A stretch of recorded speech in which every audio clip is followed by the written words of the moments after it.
Olá, precisamos falar sobre currículos.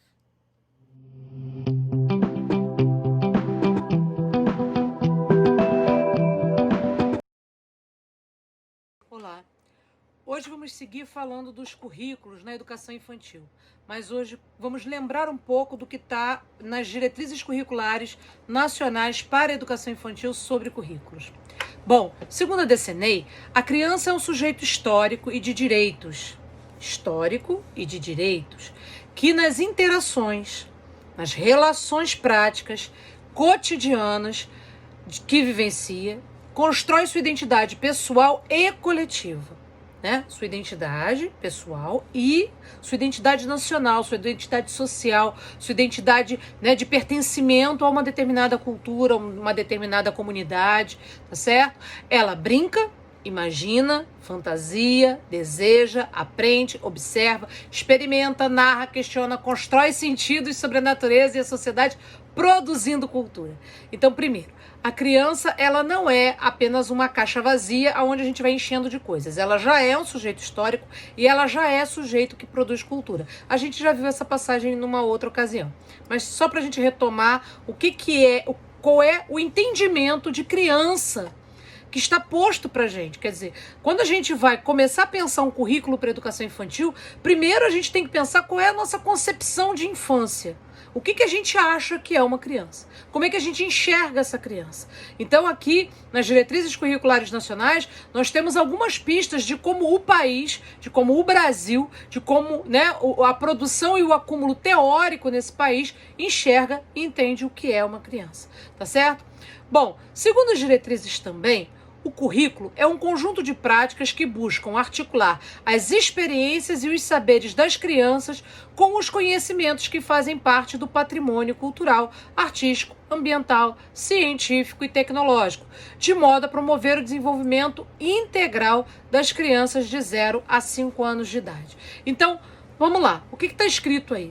Está escrito que eu entendo que essa criança, sujeito histórico, sujeito produtor de cultura, né, sujeito que já traz uma série de experiências e vivências e saberes, né, vão ter essas experiências, essas vivências, esses saberes respeitados por mim, que sou professora, respeitadas pela escola, e que nós vamos ser os sujeitos, então, que vamos articular esses saberes que as crianças já possuem, já trazem, com os saberes que nós queremos, então, desenvolver, ok? Então, vamos lá. Quanto à função sociopolítica e pedagógica, as diretrizes devem garantir, entre outros pontos, a construção de, abre aspas, novas formas de sociabilidade e de subjetividades comprometidas com a ludicidade, né, que vem de ludos, né, de lúdico, a democracia, a sustentabilidade do planeta e o rompimento com as relações de dominação etária, socioeconômica, etnorracial, de gênero, regional, linguística e religiosa. Nesse trecho tem uma série de questões para a gente pensar as nossas práticas na educação infantil. Então vamos lá. Vamos começando com a questão lúdica, né? Qual é o espaço que a criança tem? E eu não estou falando de brincadeira pedagógica, eu não estou falando de bingo de letrinha, né? Eu estou falando de ludicidade, de brincadeira, tá? Qual é o espaço que existe nesse currículo da educação infantil da sua escola para essa brincadeira, para essa expressão lúdica da criança? Qual é o espaço que existe na sua escola, dentro do currículo que vocês pensam para a educação infantil, para a democracia? Essa criança tem voz dentro desse currículo? Interessa saber o que ela pensa? Bom, deveria, porque a gente acabou de ver lá nas diretrizes curriculares que os saberes que ele traz têm que ser articulados, né? Eles têm que fazer parte desse currículo. Então, mas para isso, eu tenho que ter um espaço democrático onde a voz da criança se faça ouvir e se faça respeitar. Na nossa escola, né, na escola que a gente está produzindo esse currículo, essa voz da criança é ouvida, é respeitada? E aí, a sustentabilidade. Poxa, a gente tem que pensar sobre isso, né? A educação infantil, toda a escola, mas a educação, sobretudo a educação infantil, precisa muito repensar a relação que ela tem com o planeta. A professora vai trabalhar meio ambiente com as crianças e para isso gasta quilos e mais quilos de EVA, que é um material extremamente poluente. Machuquei, né? Doeu aí, né? Pois é, eu sei. Eu sei que a gente gosta de um EVA. Eu sei que é bonitinho. Né? Eu sei que a gente gosta de uma purpurina, de um papel crepom, né? De um TNT, né? Tecido não tecido. Pois é. Só que a gente tem que pensar no descarte desses materiais, né? E no reaproveitamento desses materiais. E no que a gente vai fazer com esses materiais, porque eles são materiais extremamente poluentes, né? Então a gente está trabalhando com a criança a questão do meio ambiente, a questão da sustentabilidade, usando materiais que são contrários. Quer dizer, a gente acaba caindo numa profunda contradição, né? A gente trabalha a questão ambiental com a criança produzindo toneladas de lixo, né? Produzindo o consumo, né? Alimentando um consumo de toneladas e toneladas de materiais poluentes. Então a gente precisa fazer essa reflexão, né? Como é que eu posso trabalhar sustentabilidade, né? Como é que eu posso estar utilizando na minha prática pedagógica, né, as sucatas? E veja, não é reaproveitar pedagogicamente, é reutilizar pedagogicamente, né? É ver realmente o que a gente pode produzir com aquilo. Então a gente precisa ter uma discussão sobre isso, né? Uma reflexão sobre isso, né? A nossa escola realmente trabalha a questão da sustentabilidade, né? Será que a gente leva isso a sério? Isso está no currículo, né? Está no currículo lá da educação infantil, afinal de contas, cuidar do planeta é urgente, preciso e já passou da hora. Na verdade, a gente tem aí uma grande ameaça ambiental que talvez o planeta não suporte a espécie humana até 2050. E a gente está em 2020, hein? Então, nós temos uma questão séria para discutir, mas nós estamos educando essas gerações que vão herdar esse planeta com todos esses problemas ambientais? Nós estamos educando essas gerações para sustentabilidade? Será? Ou será que a gente está ensinando a eles a serem pequenos consumidores, ávidos consumidores, né? Ensinando a eles ao desperdício, formando uma geração, mais uma geração que não lida bem com a natureza, não respeita a natureza, né? Que consome demais, que desperdiça demais, né? Então isso, a gente precisa ter essa reflexão, que é uma reflexão curricular, que está aí, artigo 7º, né? Inciso 5º, então vamos parar e pensar um pouquinho sobre nosso compromisso curricular com essa questão, tá certo? Que vai para além de ensaiar a musiquinha e de fazer a apresentaçãozinha bonitinha pra mamãe tirar foto e botar no Facebook. A gente tá falando aqui de currículo, a gente tá falando aqui de educação. A gente não tá falando aqui de vitrine, de cantar a musiquinha, né? Com pompom de TNT, vestidinho, com cenáriozinho de EVA, que depois vai tudo pro lixo, que depois polui o planeta, né? E que não está ensinando nada para essa criança de prático, não está sendo coerente, né, com suas ações. Então a gente precisa pensar sobre isso, né? Olhar esse nosso currículo, como é que ele se materializa nas nossas práticas. Né? O que a gente está fazendo? Como é que a gente trabalha? A gente pega esses grandes temas, como é que a gente está trabalhando esses grandes temas? Né? Ah, eu trabalho o meio ambiente. Será? Está trabalhando mesmo? Para e olha, para e pensa. Bom, rompimento com as relações de dominação etária, socioeconômico, étnico-racial, de gênero, regional, linguística e religiosa, né? São questões muito sérias para a gente discutir no currículo da escola, né? Então, assim, será que a gente está rompendo com relações de dominação, né, etária? Quer dizer, será que na nossa escola só o adulto tem voz? Só o adulto que sabe? Só o adulto que deseja? Só o adulto que conduz? Né? Então é uma dominação etária, né? Você se impõe à criança, é só o que você quer na hora que você quer, do jeito que você quer. E veja, eu não estou falando de que nós adultos vamos abrir mão do nosso lugar de adulto e do nosso dever de orientar, né, de educar, né? É nossa obrigação. Mas é diferente de uma dominação.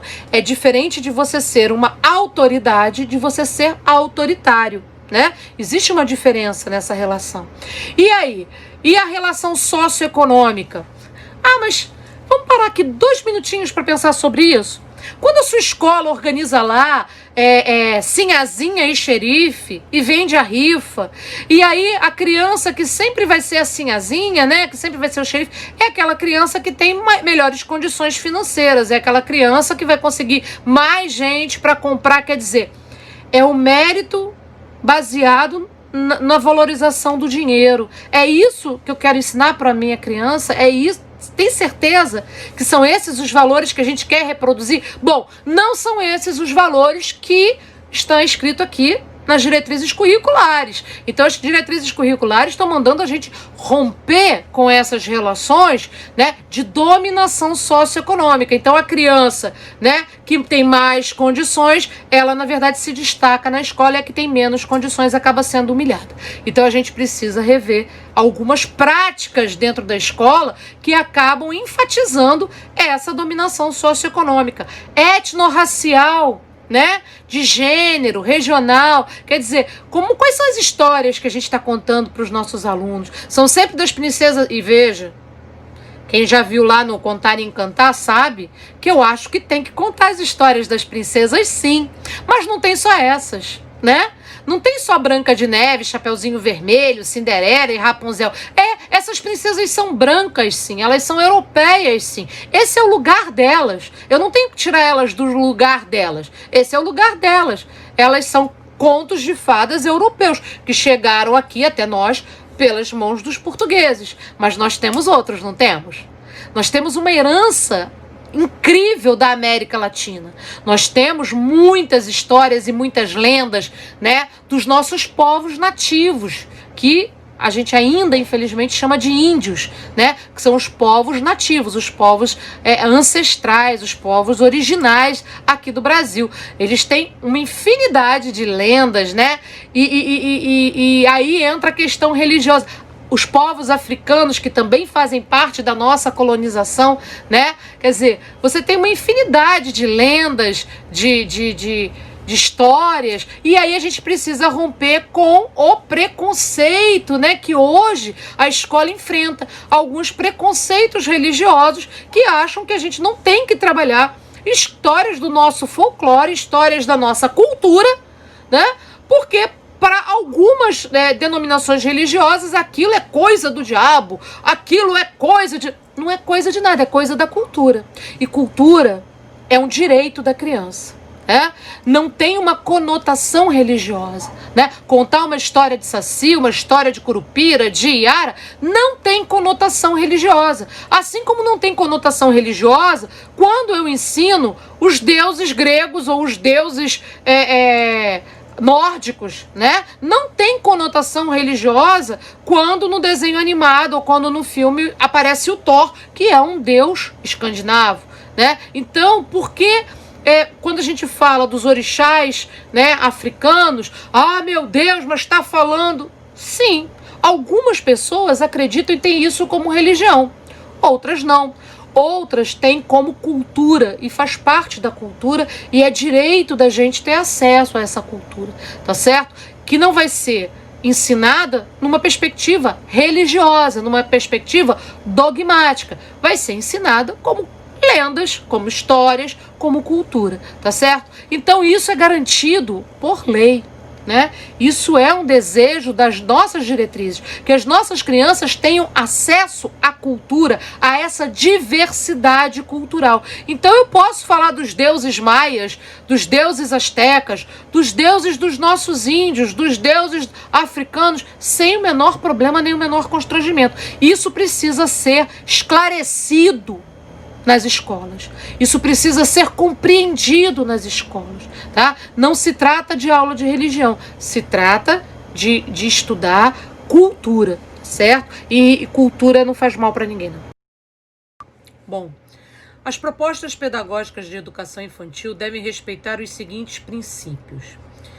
Gente, as diretrizes, assim como a base, elas são orientações, né? E aí a gente precisa estudar. Cada escola tem que aproveitar o seu tempo de centro de estudos, né? Ou então é obrigação de cada professor, gente, sabe? Todos os profissionais de todas as áreas, eles estudam as suas, sabe? Não só quando, se não tiver tal hora. Nós temos que estudar, sabe? O advogado estuda, o médico estuda, o engenheiro estuda, o psicólogo estuda. Todos os profissionais, eles têm que se manter atualizados. O professor, principalmente o professor, não pode ser diferente. Então, nós precisamos estudar, né? Pegar as diretrizes. É claro que é muito melhor quando isso pode ser feito coletivamente com a comunidade escolar, né? Porque, afinal de contas, nós vamos pensar isso dentro. É muito complicado quando alguns professores estudam e outros não estudam e ficam presos ao eu acho. Eu acho que é assim, eu acho que é assado. Eu sempre fiz assim. Então, né? Não pode sair pelo resto da vida sempre fazendo assim.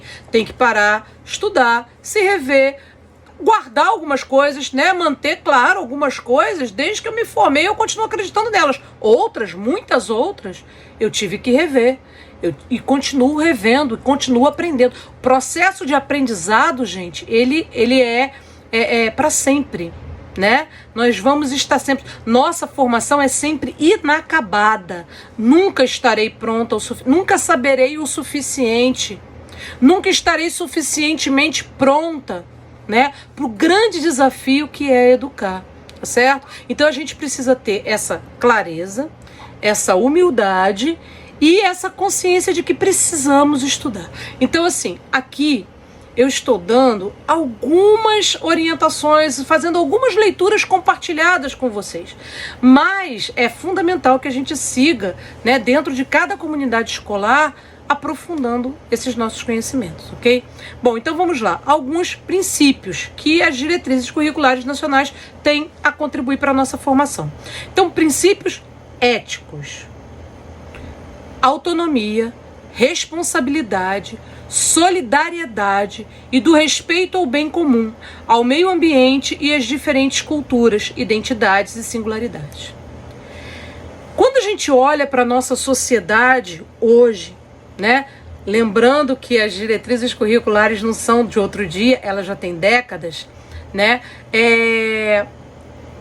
De se perguntar, né? O que nós fizemos, o que nós estamos fazendo, né? Quando a gente olha para o povo brasileiro, a gente vê esse povo com autonomia, com responsabilidade, com solidariedade, com respeito ao bem comum. E eu não estou falando da escola, não, eu estou falando da sociedade. Quando a gente olha para a nossa sociedade, quando a gente olha para o povo que a gente está formando, a gente vê um povo responsável, a gente vê um povo que se preocupa com o bem-estar do outro, com o direito do outro, com o espaço do outro, que compreende os espaços públicos como espaços coletivos, né? Então, de que forma que o nosso povo usa os espaços coletivos? Como é que ele se comporta? Né? Como é que ele para e pensa assim, não, mas eu tô aqui, eu vou ligar o meu som, a minha música na maior altura e não quero nem saber se o outro tá gostando ou não tá gostando, se o outro veio à praia para relaxar, eu quero ouvir, curtir minha música, eu quero curtir meu som. Eu não tô ligando se eu tô jogando meu lixo aqui e isso vai se acumular e quando vier a chuva vai inundar a cidade. Então, quem é que forma essa gente? Andréia, mas isso é educação, educação vem de casa. Não! Diretrizes curriculares nacionais. Tá dizendo que é nossa obrigação trabalhar autonomia, responsabilidade, solidariedade, respeito ao bem comum. Não tá dizendo, isso aí, esses princípios éticos é só pra mamãe e o papai ensinar. Não. São princípios éticos que cabem aos educadores. Cabe ao papai e à mamãe, com certeza. E a vovó e a titia ou quem cuida da criança. Porque as nossas concepções de família também precisam mudar, né? A família não é uma coisa só. A família tem muito mais gente. A família tem muitas possibilidades de organização. Mas tem alguém que cuida dessa criança. Bem ou mal, certo ou errado, tem alguém que cuida dessa criança. alguém que de repente não está estudando as diretrizes curriculares nacionais, né? Porque para ter filho não precisa ter diretrizes curriculares. Você só tem o filho. Mas nós não. Nós somos profissionais da educação. Né? Então, em algum momento, nós sentamos e entendemos que é nossa obrigação contribuir para a formação de uma sociedade mais ética, com responsabilidade, com cuidado com o bem comum. Então, isso é currículo. E é currículo, né? Desde a educação. Né? É currículo para toda a educação, mas é currículo desde a educação infantil, tá certo? Respeito às diferentes culturas, né? Respeito à cultura do outro, à ancestralidade do outro, ao espaço do outro, à identidade do outro, à aparência do outro, né? Na educação infantil é fundamental que a gente ensine as crianças a respeitar, né, a singularidade do outro. Isso também é inclusão. Né? Não é inclusão só daquele coleguinha que tem uma especificidade, não. É inclusão de todos, né? Do coleguinha que é de um jeito, do coleguinha que é de outro. Então, a gente precisa ter isso como princípio ético. Isso que vai orientar a minha prática pedagógica como professora. O meu olhar e a minha intervenção, né? Porque a gente sabe que a gente, como professor, todos os anos, mas na educação infantil também, tia, fulano falou que eu sou feia. Fulano falou que eu sou preta. Fulano falou que eu sou gorda. Fulano falou que o meu cabelo é ruim. Qual é a sua intervenção? Como você lida com isso? Né? Então, tá aí. É um princípio ético, né? Que a gente precisa estar atenta até para a gente pensar diante dessas demandas que a sociedade vai nos demandar, né? Porque é isso, a família do menino, ela tem lá os seus conceitos e os seus preconceitos, não é isso? E a gente na escola tem que ter princípios éticos, tá certo? Políticos, dos direitos de cidadania, do exercício de criticidade e do respeito à ordem democrática, que se aprende num fazer, que se aprende numa construção curricular, quando a criança é convidada a fazer escolhas, a dar sua opinião, a fazer uma apreciação sobre as coisas, tá certo? E estéticos, da sensibilidade, da criatividade, da ludicidade e da liberdade de expressão nas diferentes manifestações artísticas e culturais, né? É lamentável quando a escola quer que a criança só desenhe de um jeito, só pinte de um jeito, né? Quer moldar a criança, que ela tem que fazer aquilo tudo igualzinho. Aqueles trabalhinhos que a gente olha no mural, né? Não tem identidade da criança ali. A professora xerocou, né? Já ia falar rodou, olha, sou do tempo que rodava no mimeógrafo, ô tristeza, né? Mas a professora fez uma cópia igual do mesmo desenho para todo mundo, ao invés de convidar a criança a se expressar, a expressar o seu desenho. Eu tinha uma aluna de 5 anos que, ao contrário dos colegas, ela não gostava de desenhar montanhas e árvores e casinhas e pessoas e bichinhos e dinossauros. Ela pegava folha e ela fazia quadriculados irregulares, na verdade, trapézios, triângulos, enfim. Ela riscava a folha todinha e pintava cada pedacinho com uma cor diferente. Era a coisa mais linda desse mundo. Sim, mas não tinha figura humana, não tinha bicho, não tinha, né? E algumas pessoas ficavam meio, né? Ai, mas essa criança só desenha assim, só desenha desse jeito. Eu falei, né? Pois é. Quem sabe ela não vai ser uma futura, né, grande artista, porque exatamente ela não faz igual ao outro, ela faz aquilo que é necessário para a expressão dela. Né? Então, e fazia com muito cuidado e pensando realmente qual era a combinação de cores, né? Ela não fazia de qualquer jeito, era uma ação humana, intencional, era trabalho, e era um trabalho estético, né? Então, é preciso que a gente desenvolva isso, e até esse olhar das outras crianças. Mas tia, mas fulana só desenha assim. Eu falei, e é bonito, não é? É bonito, então deixa ela desenhando do jeito dela, né? E você faz o seu, do seu jeito, do jeito que você quiser, tá certo? Então a escola precisa investir mais, né, nesses princípios. Nós começamos falando sobre a articulação do currículo com os saberes da criança, né? Articulação, o currículo como esse espaço de articulação de saberes e experiências. Então vamos lá? Aqui nós temos várias coisas, né? Vários balõezinhos. Na verdade eu tentei fazer a interseção, mas não conseguia tirar, enfim. Esbarrou nos meus não saberes.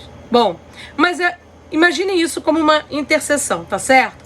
A criança, a família, a comunidade, sujeitos, espaços e culturas. Então, a criança, a família e a comunidade são sujeitos e espaços de cultura, né? Eles não são a ausência de, eles são sujeitos de cultura. Qualquer comunidade, qualquer espaço é um lugar onde existe ser humano, gente, existe produção de cultura. Essa ideia de mais cultura, menos cultura é uma ideia do colonizador. Prestou atenção no curso na aula passada? Essa ideia de alta cultura, baixa cultura, sem cultura, né? Cultura pobre. Essa ideia é uma ideia do colonizador, né? Para o colonizador, a sua cultura é sempre a cultura. O que o outro tem, não, né? São essas coisinhas aí. É claro que a gente precisa fazer uma distinção clara entre cultura popular, né? A cultura que os seres humanos produzem nos seus lugares, e a cultura de massa, né? A cultura que o mercado produz, que não é produzido necessariamente pelos sujeitos, mas que é uma invenção de mercado para vender. Isso é uma outra conversa, né? Existem produtos que são produtos de cultura, existem produtos que são produtos de consumo, de fácil consumo, né? Então você vai ter música, você vai ter o funk e você vai ter produto de massa para vender, para consumo rápido, ligeiro, né? Você vai ter música sertaneja e você vai ter produto, né, de massa para vender. É uma outra coisa, são outras conversas, tá certo? Mas todos os sujeitos e espaços são sujeitos de cultura. Todo grupo humano produz cultura, tá certo? Bom, escolas, educadores, conteúdos também são sujeitos e espaços de cultura. E veja, a escola, ela tem uma cultura própria, né? Como instituição, ela vai construindo uma forma de ser e estar. E os sujeitos que estão ali, eles são sujeitos desse espaço-tempo de cultura, tá certo? Que nem sempre dialoga muito com a cultura do sujeito, né? Da criança, da família e da comunidade. Às vezes, então assim, por que precisa articular? Porque se fosse articulado, não teria necessidade da gente se preocupar com essa articulação, não é mesmo? Então, se a gente usa a palavra articulação, é porque a gente sabe que nem sempre essa articulação está dada. Como também não está dada a nossa articulação, né? Tanto dessa comunidade como da escola, com a LDB, com as diretrizes, com os teóricos, né? Com as pessoas que estão pensando e estudando a infância, né? Porque uma coisa, gente, são saberes diferentes, né? Veja, o saber que a mãe traz sobre o seu filho é um saber. Ela conhece aquela criança desde o nascimento. Ela tem um saber sobre aquela criança. A mãe, a avó, a madrinha, né? A vizinha vai ter um saber sobre essa criança. A professora, que tem várias crianças e já teve muitas crianças ao longo da sua vida, ela olha aquela criança de um outro lugar. Até porque ela construiu um saber sobre a infância diferente. Porque é diferente você ter um filho, 2 filhos, e é diferente você ter 30 crianças por ano na sua vida, né? Você conhece muitas crianças, até para poder comparar, né, o que é comportamento de criança, o que é normal, o que não é em criança, enfim, né? O teu conhecimento é outro. Veja, quando eu falo outro, não quero dizer melhor nem pior, quero dizer outro, né? Um tem um conhecimento mais próximo, o outro tem um conhecimento mais abrangente. A mesma coisa acontece com os teóricos. Eles não vão estudar as crianças da sua escola, né? Eles têm um conhecimento mais abrangente sobre esse período da vida, né? Eles vão pegar ali, a gente vai ter a contribuição do olhar da psicologia, do olhar da sociologia, do olhar da filosofia, do olhar da biologia sobre essa criança. Então, são diferentes saberes que precisam ser articulados para a gente produzir, então, um currículo, tá certo? Então, não são saberes excludentes, nem são saberes que um saber é... Ah, meu filho, eu sei quem é meu filho. Não, não sabe. A senhora sabe, né, alguns aspectos sobre o seu filho. Outras coisas, os teóricos vão saber bem mais, né? Vão saber muito mais. E outras coisas a professora com certeza vai saber muito mais. Então, na verdade, são saberes que precisam ser articulados, né? Por isso a importância do diálogo, por isso a importância do encontro, por isso a importância da articulação, né? Ninguém sabe tudo. Cada um desses sujeitos, espaços de cultura tem um ponto de vista, que é a vista de um ponto, tá certo? Quando a gente articula, a gente se move e consegue, na verdade, ter uma percepção melhor desse, né, desse saber, dessa necessidade, desse currículo e desse sujeito que a gente quer educar, tá certo?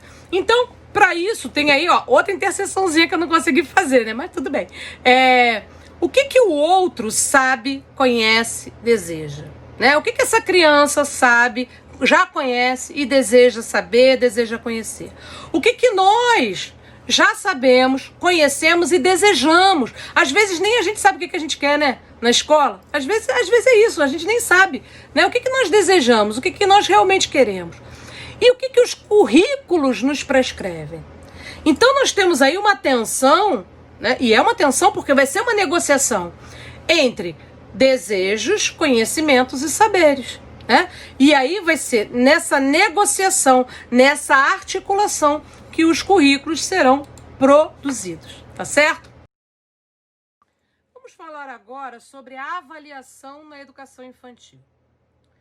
Bom, as instituições de educação infantil devem criar procedimentos para o acompanhamento do trabalho pedagógico e para a avaliação do desenvolvimento das crianças, sem objetivo de seleção, promoção ou classificação. Então, veja. Ah, André, mas na escola do meu filho tem provinha. Tá errado. Tá? Não existe uma avaliação com finalidade de seleção, classificação ou promoção. Ou seja, criança de educação infantil não pode ser reprovada, né? Isso não tem base legal, isso é proibido pela LDB. Se a escolinha porque aí eu vou botar bem inha mesmo, né, gente? Escolinha. Se a escolinha do seu filho, né, quer que ele fique retido com 4 anos ou com 5 anos, está errado. É contra a lei, tá certo? Não existe retenção de criança na educação. Ah, Andréia, mas na pandemia ele não estudou, ele não aprendeu. Seu filho terá que ser matriculado no ano 1. É por idade, tá? É por idade, tá certo? Então, não existe a menor possibilidade de se reprovar criança de 4, 5 anos. Isso não existe. Bom, quem quiser saber mais sobre avaliação, faz o curso de avaliação lá. Isso aqui é só pra gente, né, entender isso. Na educação infantil não tem reprovação, tá certo? A observação crítica e criativa das atividades, das brincadeiras e interações das crianças no cotidiano. Então é isso. Eu, professora, tenho que estar atenta. Na hora do recreio da criança, eu tô lá observando como é que essa criança se move, como é que essa criança sobe a escada do escorrega, como é que ela se relaciona com os colegas, como é que tá a oralidade dessa criança, como é que ela produz narrativas nessa brincadeira, né? Então, eu vou observar isso na brincadeira e nas interações, eu vou observar todas essas questões, a coordenação motora, a fala, o desenvolvimento, a interação, a sociabilidade. Eu vou conhecer essa criança e aí eu vou anotando e produzindo observações, né? Então, na verdade, na educação infantil, a avaliação é feita através do uso de múltiplos registros, tá? Realizado pelos adultos e também pelas crianças, né? Então, a gente pode produzir relatórios, né? Fotografia é um excelente critério, né? Uma excelente estratégia para produção de registro desses fazeres das crianças, né? Pequenos vídeos que não são para divulgação, nem são para postar no Facebook. Vídeos que a professora filma a criança agindo para depois lembrar daquele momento, né? Hoje em dia a gente anda com o celular na mão, gente. Fotografa, filma as crianças, né? Grava esses momentos para depois fazer uma reflexão um pouco mais consistente, um pouco mais profunda. Porque às vezes naquele corre-corre, né? A gente pensa assim, nossa, tá acontecendo uma coisa importante aqui, mas eu não vou ter tempo de parar e refletir sobre isso agora. E eu registro, tá? Então, portfólio, né? A sequência de desenhos da evolução gráfica dessa criança, tá certo? Então, registros, né? A continuidade dos processos de aprendizagem por meio de criação de estratégias adequadas aos diferentes momentos de transição vividos pelas crianças, tá certo? Então, é importante estar acompanhando como é que essa criança está nesse processo de aprendizado e desenvolvimento, tá certo? Bom, documentação específica que permita às famílias conhecer o trabalho da instituição junto às crianças e processos de desenvolvimento e aprendizagem da criança na educação infantil. A não retenção das crianças na educação infantil. Então, é muito importante a gente tá convidando essa família também para entender que processos são esses, né?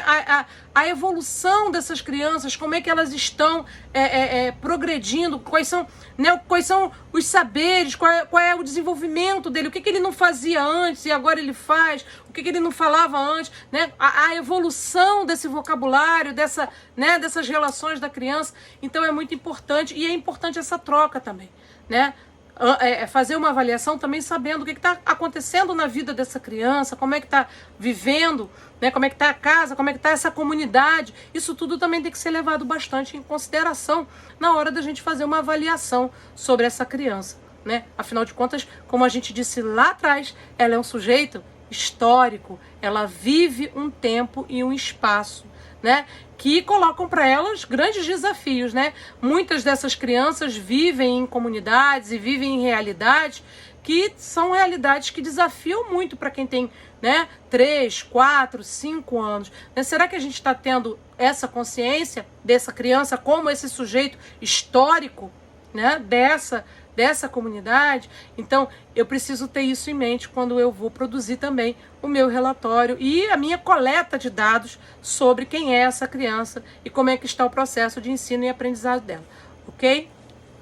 Bom, a gente vai continuar essa conversa agora, vamos falar sobre datas comemorativas no próximo vídeo. Então, quem gostou, dá um joinha aí, clica aí, dá um joinha aí, né, gente? Pelo amor de Deus, dá um joinha. Custa apertar o raio do botãozinho do joinha. Aperta o botãozinho do joinha, dá a joinha e se inscrevam. Não se esqueçam de inscrever no canal e acione o sininho para saber quando tiver vídeo novo, tá bom? Até a próxima.